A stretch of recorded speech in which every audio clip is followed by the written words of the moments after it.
हम पढ़ रहे थे शब्द और शब्द का ही अगला प्रकरण जिसका नाम रहेगा विशेषण। तो आज हम शब्द का ही तीसरा प्रकरण पढ़ने जा रहे हैं जिसको कहते हैं विशेषण। इसको कहते हैं विशेषण। अब विशेषण होता क्या है? विशेषण विशेषता बतलाता है। क्या बताते हैं? विशेषता। तो विशेषता बतलाते हैं उसे कहते हैं विशेषण। तो विशेषता बताने का कार्य करता है उसे क्या कहते हैं? विशेषण। अब विशेषण किसकी विशेषता बताते हैं? वो या तो संज्ञा की या सर्वनाम, या तो संज्ञा की या सर्वनाम। अर्थात परिभाषा के रूप में बात करें तो वे विकारी शब्द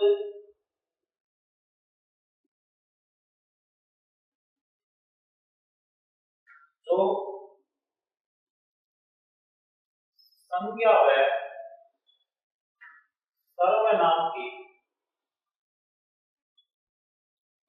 विशेषता प्रकट करते हैं।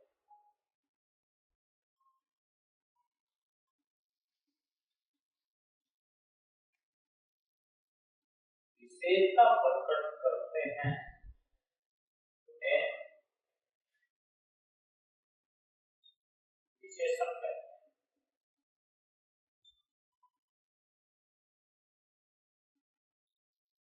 हैं। विशेषण कहते हैं। जैसे बात करें, जैसे नाम है, जैसे सफेद गाय। क्या नाम है? सफेद गाय। अब देखिए, ये गाय शब्द क्या है? संज्ञा। गाय शब्द क्या है? संज्ञा है। और ये गाय की विशेषता क्या है कि वो क्या है? सफेद है। वो क्या है? सफेद है। तो ये सफेद शब्द यहाँ क्या है? विशेषण। ये क्या है?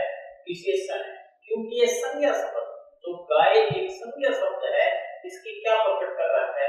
विशेषता प्रकट कर रहा है। और विशेषता प्रकट करने के कारण ये सफेद शब्द क्या है? विशेषण। बात करें जैसे अमीर लड़का।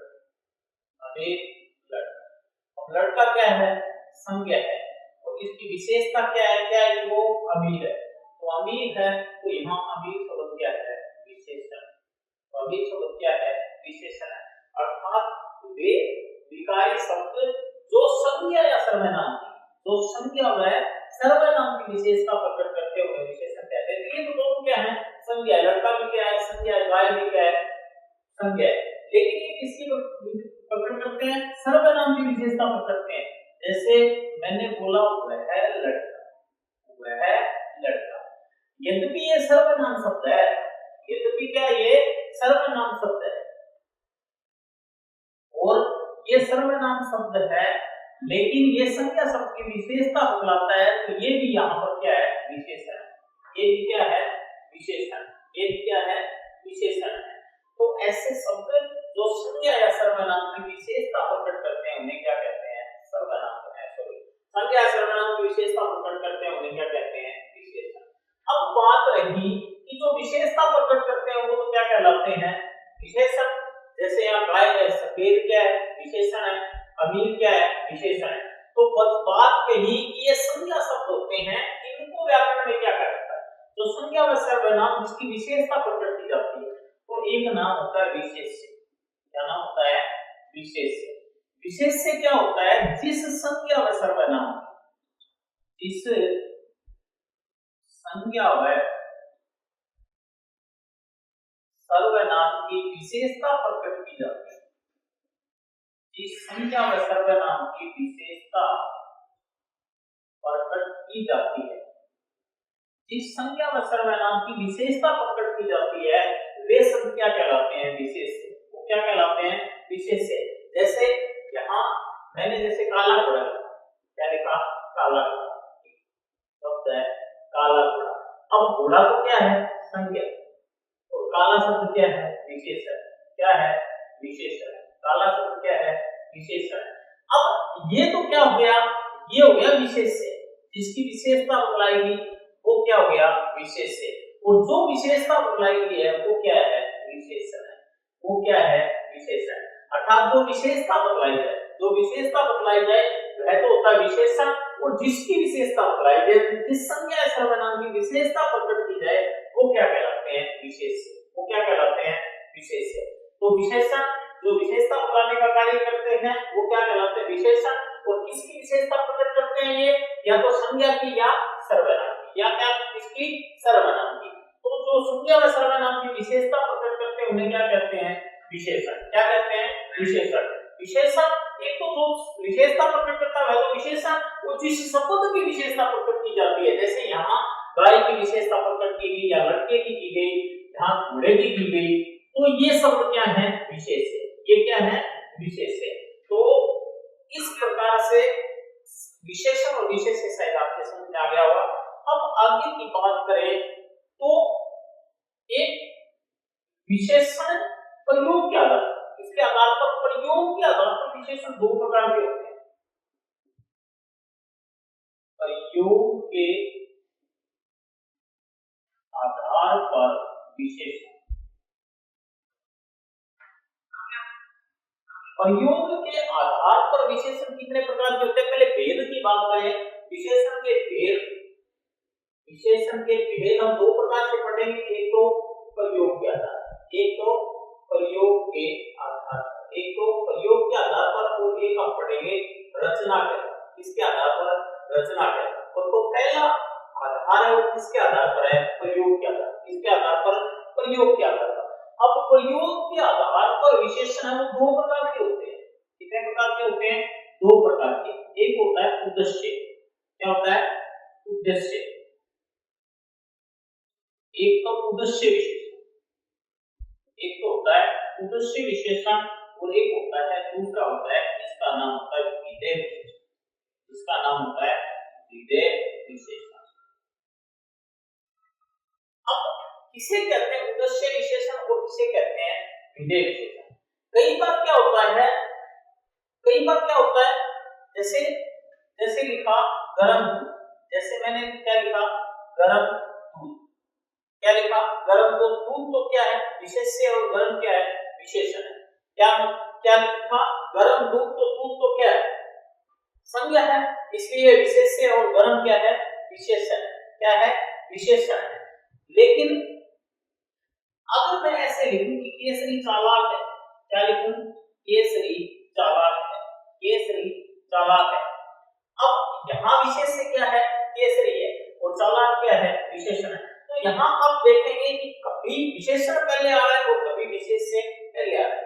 तो यहाँ तो पहले विशेषण है, लेकिन यहाँ पहले क्या है, विशेष्य है। इस आधार पर हम प्रयोग के आधार पर विशेषण को कितने भागों में बांटेंगे, दो भागों। प्रयोग के आधार पर विशेषण को कितने भागों में बांटेंगे, बांटेंगे दो भाग। तो अगर पहले विशेषण आ जाए, यदि पहले विशेषण हो और बाद में विशेष्य, यदि पहले विशेषण हो और बाद में विशेष्य हो, तो उसको तो कहेंगे उद्देश्य विशेषण। उसको क्या कहेंगे, उद्देश्य विशेषण। जैसे यहाँ उद्देश्य विशेषण क्या है, उद्देश्य विशेषण है। जैसे युवा, जैसे मैंने क्या लिखा, युवा। तो युवा आदमी में युवा क्या है, विशेषण है, और आदमी क्या है, विशेष्य है। तो इसलिए इसमें कौन सा विशेषण है, उद्देश्य विशेषण। कौन सा विशेषण है, उद्देश्य विशेषण। जैसे चालाक लड़की, मैंने क्या लिखा, चालाक लड़की। क्या लिखा, चालाक लड़की। अब चालाक शब्द क्या है, विशेषण है। चालाक शब्द क्या है, विशेषण है, लेकिन लड़की क्या है, विशेष्य है। तो पहले विशेषण आए, यहाँ विशेषण पहले, यहाँ विशेषण पहले, और यहाँ विशेषण है पहले, और विशेष्य कहाँ है, बाद में आए। तो पहले जहां विशेषण होता है, जहां पहले विशेषण और बाद में विशेष्य होता है, पहले विशेषण और बाद में विशेष्य होता है, उसे कहते हैं उद्देश्य विशेषण। उसे क्या कहते हैं, उद्देश्य विशेषण। और विधेय विशेषण में क्या होता है, विधेय विशेषण में जो इसका उल्टा होता है, पहले विशेष्य होता है और बाद में विशेषण होता है। पहले विशेष्य होता है और बाद में क्या होता है, विशेषण होता है। प्रयोग के आधार पर हम क्या पढ़ रहे थे, विशेषण। प्रयोग के आधार पर विशेषण के, प्रयोग के आधार पर विशेषण के क्या पढ़ रहे थे, हमें भेद पढ़ रहे थे। और मैंने विशेषण के दो भेद बताए। कितने भेद बताए थे, दो। प्रयोग के आधार पर विशेषण कितने भेद होते हैं? दो। एक होता है उद्देश्य विशेषण। क्या होता है? उद्देश्य विशेषण। एक होता है उद्देश्य विशेषण और एक दूसरा होता है इसी का, जिसका नाम होता है विधेय विशेषण। क्या होता है? विधेय विशेषण। एक होता है उद्देश्य विशेषण और एक होता है विधेय विशेषण। अब प्रयोग के आधार विशेषण कितने बात हो गए? दो। एक उद्देश्य विशेषण और एक विधेय विशेषण। अब इसमें क्या होता है? यदि पहले विशेषण दिया हो, यदि पहले विशेषण दिया हो और उसके जस्ट बाद क्या दिया हो? विशेष। उसके तुरंत बाद क्या दिया हो? विशेष से, तो वहां कौन सा विशेषण होता है? उद्देश्य विशेषण। वहां कौन सा होता है? उद्देश्य विशेषण। और विधेय विशेषण में क्या होता है? पहले विशेष से आता है। पहले क्या आता है? विशेष से आता है और उसके बाद क्या आता है? विशेषण आता है। उसके बाद क्या आता है? विशेषण। यदि पहले विशेषण और बाद में विशेष से दिया है तो कौन सा? उद्देश्य विशेषण। और यदि पहले विशेष से दिया और बाद में विशेषण दिया है तो वह कौन सा होता है? विधेय विशेषण। यदि इनके उदाहरण की बात करें, जैसे गर्म चाय, जैसे गर्म चाय, चालाक लड़की, चालाक लड़की, 2 मीटर कपड़ा, 2 मीटर कपड़ा, 200 आम। अब ये क्या है? यहां विशेषण है, यहां भी विशेषण है, यहां भी क्या है? विशेषण है और यहां भी विशेषण है। अर्थात पहले क्या है? विशेषण। इसके तुरंत बाद चाय क्या है? संज्ञा है। लड़की क्या है? संज्ञा है। कपड़ा क्या है? संज्ञा है। और ये सारे संज्ञा शब्द क्या कहलाते हैं? विशेष से। क्या कहलाते हैं? विशेष से। क्या कहलाते हैं? विशेष से। और ये क्या कहलाता है? विशेषण। ये क्या कहलाता है? विशेषण। तो पहले विशेषण आया और बाद में क्या गया? विशेष से। बाद में क्या गया? विशेष से। तो इसको कहते हैं उद्देश्य विशेषण। क्या कहते हैं इसे? उद्देश्य विशेषण। जैसे बात करें विधेय विशेषण में,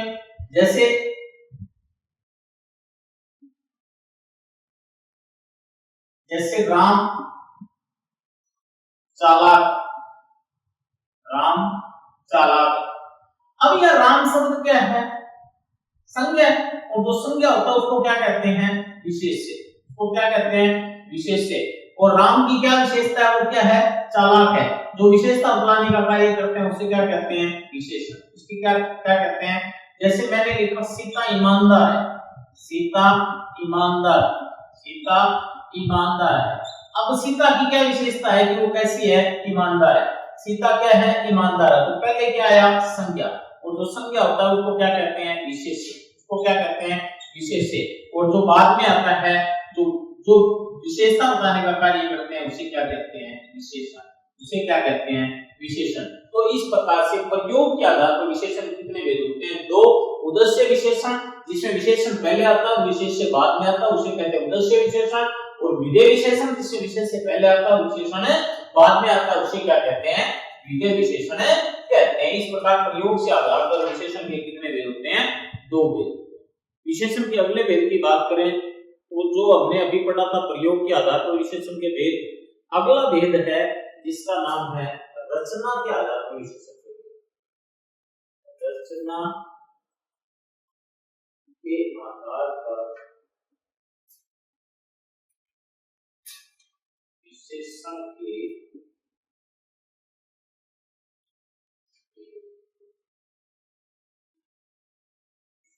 रचना के आधार पर विशेषण के भेदों की बात करें तो इनमें रचना के आधार पर विशेषण के 4 भेद। कितने भेद होते हैं? 4 भेद। नंबर 1 गुणवाचक विशेषण। गुणवाचक विशेषण पहला भेद रहेगा, गुणवाचक विशेषण। नंबर 2 पे बात करें जिसका नाम होता है परिमाणवाचक विशेषण। परिमाणवाचक विशेषण।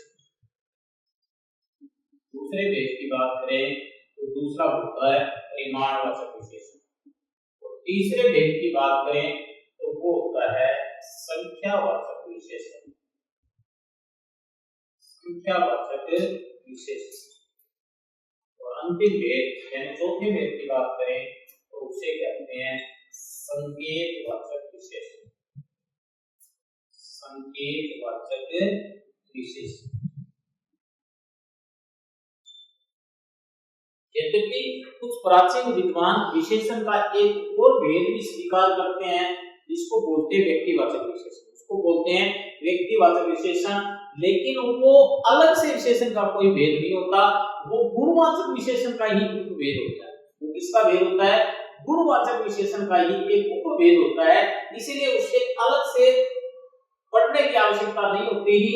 यद्यपि माना जाता है उसको भी हम पढ़ेंगे व्यक्तिवाचक विशेषण को, तो पहले हम पढ़ते हैं गुणवाचक विशेषण। पहले विशेषण की बात करें जिसका नाम है गुणवाचक विशेषण। अब गुणवाचक विशेषण क्या होता है? वे विशेषण शब्द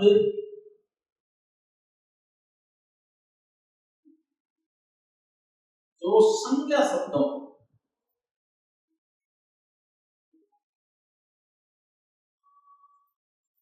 गुण, दोष, दशा, अवस्था, रूप, रंग आदि का बोध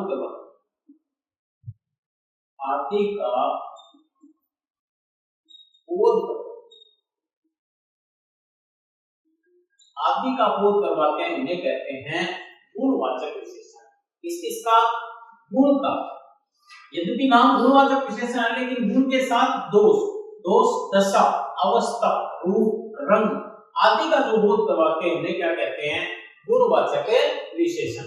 जैसे मैंने लिखा ईमानदार बालिका। अब ईमानदार बालिका का क्या है? गुण है। बालिका क्या है? गुण है। तो यहाँ गुणवाचक विशेषण, यहाँ क्या है? गुणवाचक विशेषण। यदि इसी को मैं लिखूं तो बेईमान छात्र, क्या लिखें? बेईमान छात्र। तो यद्यपि ये इसका दोष है, लेकिन यहाँ विशेषण कौन सा होगा? गुणवाचक विशेषण। कौन सा होगा? गुणवाचक विशेषण। चाहे वो बात गुण की बात करें, चाहे दोष की बात करें, चाहे गुण की बात करें, चाहे दोष की बात करें, वहां कौन सा विशेषण होता है? गुणवाचक विशेषण। जैसे गुड आदमी, जवान आदमी, युवा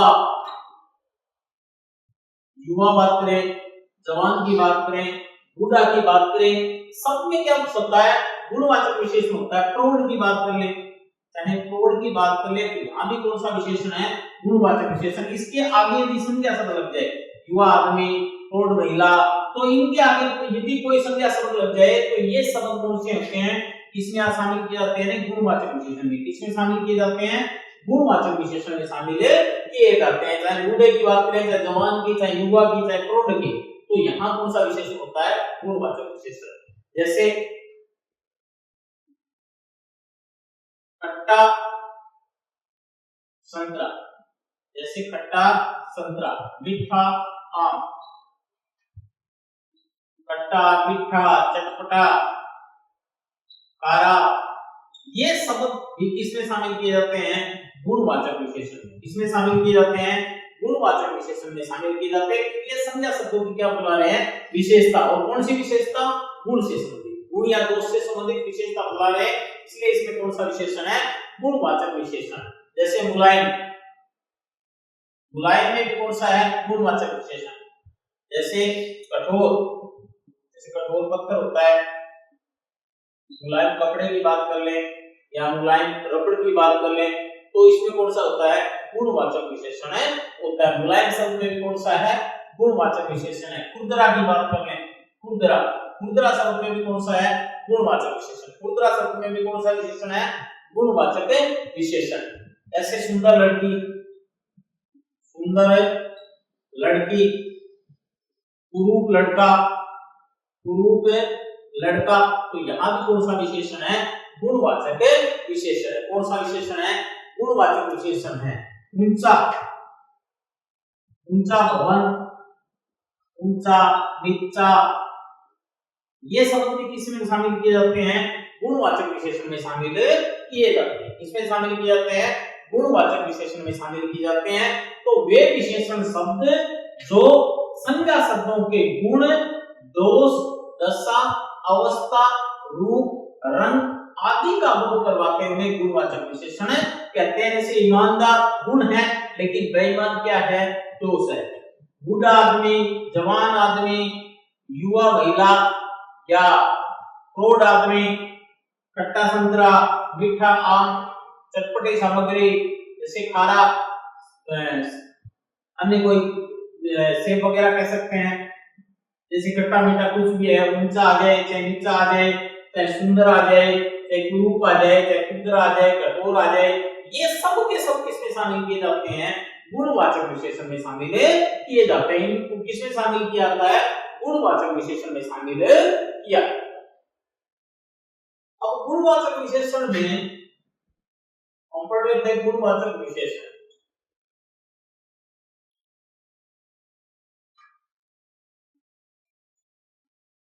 गुणवाचक विशेषण में विशेषण की तीन अवस्थाएं होती है। विशेषण की अवस्थाएं क्या होती है? अवस्थाएं। कितनी अवस्थाएं होती है? तीन। गुणवाचक विशेषण की कितनी अवस्थाएं होती है? तीन। एक होती है मूलावस्था, एक होती है मूलावस्था, एक होती है उत्तरावस्था, एक होती है उत्तरावस्था और एक होती है आपकी उत्तमावस्था। कौन सी अवस्था? उत्तमावस्था। विशेषण की कितनी अवस्थाएं होती है? गुणवाचक विशेषण की अवस्थाएं होती है ये कितनी? तीन। मूलावस्था, उत्तरावस्था और उत्तमावस्था। मूलावस्था, उत्तरावस्था और उत्तमावस्था। देखिए बात करें मूलावस्था की। मूलावस्था में क्या होता है? जब किसी व्यक्ति की किसी से तुलना न करके किसी को उच्च या निम्न बताया जाए या उत्कृष्ट बताया जाए, वहां यदि उस एक व्यक्ति को क्या बताया जाए? उच्च बताया जाए या उत्कृष्ट बताया जाए या निम्न बताया जाए, तो वहां कौन सी अवस्था होती है? मूलावस्था। कहां क्या होती है? मूलावस्था। यानी किसी एक व्यक्ति को उच्च या निम्न उत्कृष्ट बताया जाए, वहां कौन सी अवस्था होती है? मूलावस्था। कौन सी अवस्था होती है? मूलावस्था। जैसे मैंने लिखा सीता सुंदर, सीता सुंदर। जैसे राम ईमानदार, राम ईमानदार। अब यहां हमने किसी से तुलना नहीं की, बल्कि राम और सीता को सीधा हमने क्या बता दिया? सुंदर और ईमानदार बता दिया। इसीलिए इसमें कौन सी अवस्था है? मूलावस्था। यहाँ कौन सी अवस्था होती है? मूलावस्था। बात करें उत्तरावस्था की। उत्तरावस्था में क्या होता है? जब एक व्यक्ति या वस्तु की किसी दूसरे व्यक्ति या वस्तु से तुलना करके किसी एक को उच्च या निम्न बताया जाए, वहां कौन सी अवस्था होती है? उत्तरावस्था। वहां कौन सी अवस्था होती है? उत्तरावस्था। किन्हीं दो व्यक्ति या वस्तुओं की तुलना करके दोनों में से किसी एक को उच्च या निम्न बताया जाए, वहां कौन सी अवस्था होती है? उत्तरावस्था। वहां कौन सी अवस्था होती है? उत्तरावस्था। जैसे मैंने इसी वाक्य को लिखे, सीता गीता से सुंदर है, सीता गीता से सुंदर, सीता गीता से क्या है? सुंदर है। अब सीता की और गीता की पहले क्या की गई? तुलना, और तुलना में सीता को गीता से क्या बताया गया? सुंदर बताया गया। इसलिए इसमें कौन सी अवस्था है? उत्तरावस्था। कौन सी अवस्था है? उत्तरावस्था। इसी वाक्य को लिखें, राम श्याम से ईमानदार है, राम श्याम से ईमानदार है, राम श्याम से ईमानदार है। पहले राम और श्याम की क्या की गई? तुलना की गई, और फिर राम को श्याम से क्या बताया गया? ईमानदार बताया गया। इसलिए इसमें कौन सी अवस्था है? उत्तरावस्था। कौन सी अवस्था है? उत्तरावस्था। और अंतिम अवस्था है उत्तमावस्था। उत्तमावस्था में क्या होता है? बहुत में से, यानी बहुत में से किसी एक को उच्च या निम्न बताया जाए। बहुत में से किसी एक व्यक्ति या वस्तु को क्या किया जाता है? उच्च या निम्न बताया जाए, वहां कौन सी अवस्था होती है? उत्तमावस्था। वहां कौन सी अवस्था होती है? उत्तमावस्था। जैसे मैं लिखूं, कक्षा में सीता सबसे सुंदर है, कक्षा में सीता सबसे सुंदर है। अब कक्षा में बालक एक तो नहीं होंगे, पूरी कक्षा होगी, और पूरी कक्षा से मैंने तुलना करके सीता को क्या बताया? सुंदर बताया। तो यहाँ कौन सी अवस्था है? उत्तमावस्था। यहाँ कौन सी अवस्था है? उत्तमावस्था। जैसे मैं बोलूं, विद्यालय में राम सबसे ईमानदार छात्र, सबसे ईमानदार छात्र। विद्यालय में पूरे विद्यालय के साथ किसकी तुलना की गई? राम की। और फिर राम को क्या बताया गया? ईमानदार बताया गया। इसलिए यहाँ कौन सी अवस्था है? उत्तमावस्था। यहाँ कौन सी अवस्था होती है? उत्तमावस्था। मूलावस्था में क्या होता है? किसी के साथ तुलना नहीं करके किसी एक व्यक्ति या वस्तु को क्या बताया? कुछ या नियमन बताया जाता है। उत्तरावस्था में क्या होता है? किसी दो की आपस में तुलना की जाती है और दोनों में से किसी एक को उच्च या निम्न बताया जाता है। वहां कौन सी अवस्था होती है? उत्तरावस्था। और उत्तमावस्था में क्या होती है? बहुत में से किसी एक को उच्च या निम्न बताया जाता है। वहां कौन सी अवस्था होती है? उत्तमावस्था। वहां कौन सी अवस्था होती है? उत्तमावस्था। अब बात करें, संस्कृत के दो प्रत्यय होते हैं, एक तो तरप प्रत्यय, एक तो तरप प्रत्यय और एक होता है तमप प्रत्यय। कौन सा? तरप प्रत्यय और एक तमप प्रत्यय। यदि किसी शब्द के आगे तरप प्रत्यय जोड़ा जाता है तो वह अवस्था उत्तरावस्था होती है। जैसे पटुत्तर, क्या नाम है? पटुत्तर। और तमप प्रत्यय जोड़ा जाता है तो उसमें कौन सी अवस्था होती है? उत्तमावस्था। जैसे मैं बोलूं पटुत्तम, क्या बोलूं? पटुत्तम। जैसे श्रेष्ठ, अब श्रेष्ठ को क्या होगी? मूलावस्था। इसको श्रेष्ठ को हम लिखें श्रेष्ठतर, क्या लिखें? श्रेष्ठतर। कौन सी होगी? उत्तरावस्था। और इसको हम लिखें श्रेष्ठतम, क्या लिखें? श्रेष्ठतम। कौन सी होगी? उत्तमावस्था। कौन सी होगी? उत्तमावस्था। जैसे उच्च, मूलावस्था। उच्चतर,